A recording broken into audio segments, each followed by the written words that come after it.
Bonjour tout le monde. Bonjour, aujourd'hui on va parler de l'égocentrisme, de l'ego tout simplement de façon extrême. Parce que nous avons deux types d'ego.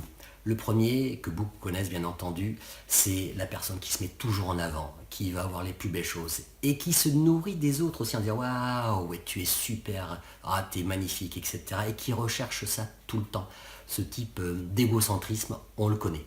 Néanmoins, vous avez l'autre extrême et qui va être un peu plus surprenant, c'est l'égocentrisme centré uniquement sur tout ce qui ne va pas. Ah, je n'ai pas ci, il me manque ça. Ah, je ne suis pas jolie, je n'ai pas les amis qu'il me faut, j'ai pas la maison, etc.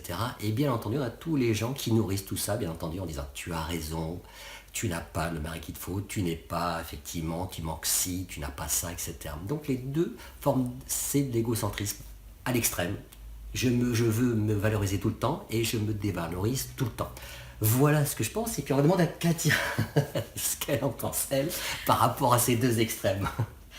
Alors par rapport à ces deux extrêmes, bien sûr le premier extrême c'est la personne qui est totalement centrée sur elle-même. Finalement c'est un trait de personnalité qu'elle cultive. Moi ça ne me dérange pas, alors ça ne me convient pas, je ne suis pas très à l'aise avec ce type de personnalité. Mais bon, voilà, je peux très bien les côtoyer et puis grand bien à leur face si elles sont tellement heureuses avec elles-mêmes.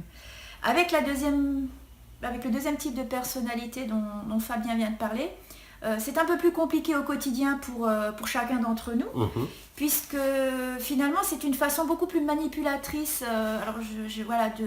pour les personnes d'attirer finalement les choses vers elles en se dévalorisant constamment. Elles nourrissent finalement ce qu'elles pensent quand même d'elles-mêmes. Alors c'est pas valable pour tout le monde, mais c'est quand même une façon que certaines personnes ont de se nourrir leur nombril, puisqu'on reste dans l'ego. Oui, c'est clair. C'est d'inciter l'entourage finalement à les flatter, voilà, en disant ben non, tu dis que tu es moche, mais c'est pas vrai, regarde ça, tu fais bien, enfin, voilà, alors que la personne est constamment en train de dire ben non, moi je suis pas assez bien, je suis nulle, je fais pas ci, je sais pas faire ça.